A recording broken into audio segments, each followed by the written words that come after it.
1966, the year I turned 21, right? Yeah, that's right. I spent a month in jail in that summer because of my convictions for breaking the law during the civil rights protests of 1965, 4 and 65. And there were those convictions were appealed and went through the courts for a while, but it wasn't until 1966 that I was ordered to go to jail and serve a 29-day sentence, which to me was like another adventure because I I had family and friends who had been in jail for other things, and I knew it wasn't a great place, but you know, if anybody had to be there, I might as well see what it was like. But in any case, I was ordered to do it. Some of my friends who had been arrested with me had moved out of the state by then and did not serve that time. And when I went in to serve my time, I was the only civil rights arrestee at that time, serving my time in San Francisco. So I've talked about some of my experiences in jail before. It was an experience I did not enjoy, but I was grateful to have, and I'm even more grateful now because there's lots of great stories that come out of it. But really, I learned a lot in those 29 days. One of the things that happens when you go into jail is that they give you whatever meds you're allowed to have. And the only medicine I asked for was something I was taking a time for a pre-ulcer stomach condition. I neglected to ask to continue to take my birth control pills because I didn't want my personal life to be a part of their business. And so when I got out of jail, I had been off the pill for a month, and I, in my young and rash ignorance, didn't remember or didn't know that the first month you take birth control, you're still fertile. So in that first month after getting out of jail, I was married. Not that that makes any difference, but my husband and I got married that summer after living together for 2 years. So I got pregnant, and I didn't realize it until pretty late into the pregnancy. But by November of 66, I knew that I had a pregnancy that I was in absolutely no position to carry to term.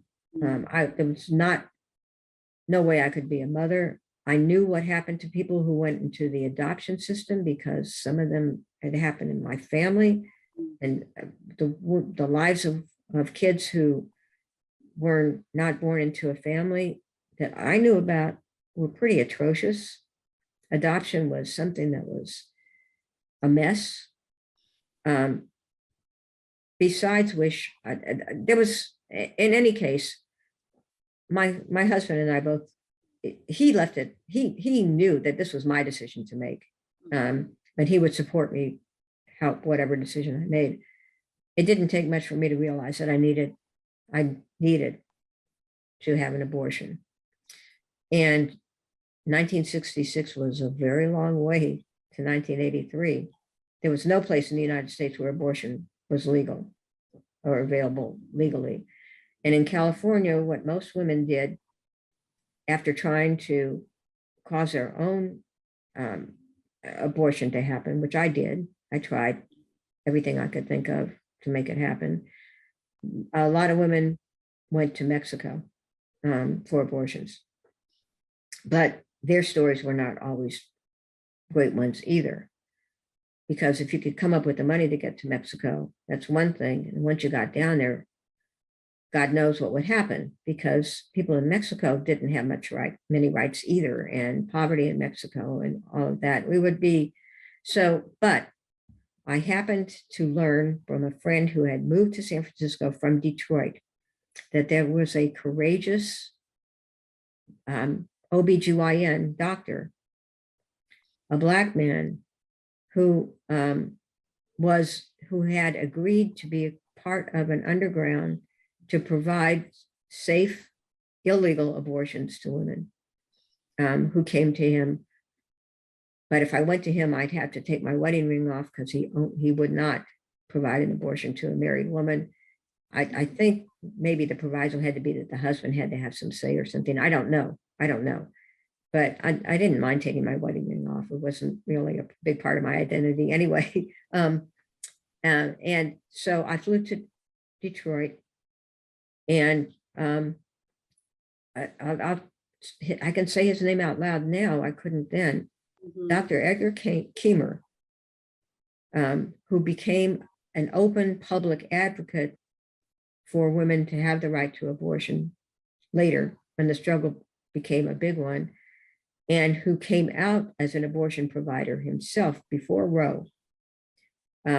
He agreed to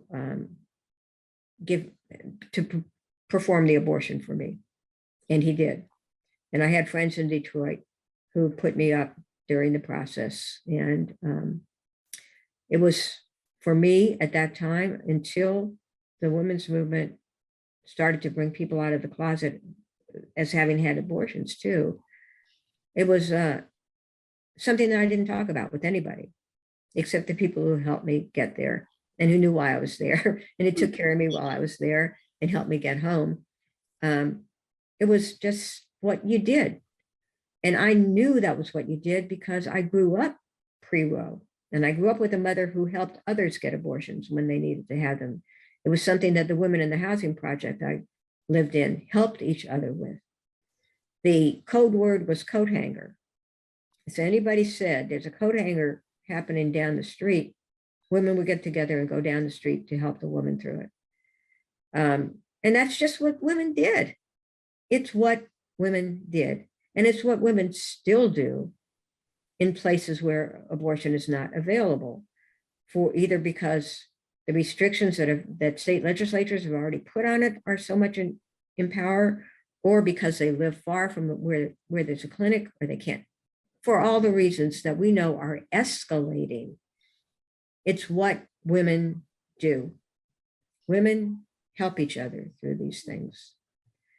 And God knows we are being pushed more and more in that direction, because making abortion illegal, as the Phyllis Schlafly's and the current anti-choice people are out to do, does not mean that it doesn't happen.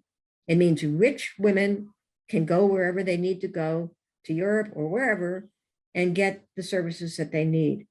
But poor women will be forced either to carry a pregnancy to full term and then not have any support for the child who's born, because those supports are being taken away, or they will seek a way to terminate a pregnancy, which could lead to their own death or terrible injury to them.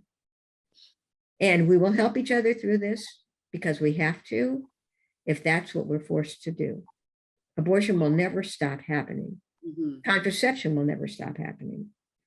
Women will help each other get what women need because it's what we do, no matter what restrictions are put on it. But women also, as we saw back in the pre-Roe days, will fight like the Dickens to make it legal and to keep it legal once it happens. Thank you for sharing that with me. Sure. I have to say that back in 1971, 72, some brave women started to come out as having had abortions. I remember one in particular, a woman named Pat Grogan, who was the first woman I knew personally who was willing to come out, and in the course of asking people to support the actions against abortion laws, to tell her own story. It was like a kick in the butt to me. If she can do this, then I should also. So, and then the fact that my provider had come out as a supporter of abortion rights made it easy for me to tell the whole story. So I did that then too. I haven't talked about it much since Roe because it seemed like, this was a struggle that we had taken the next step forward in. Although, of course, you never take for granted anything that you've won. Never.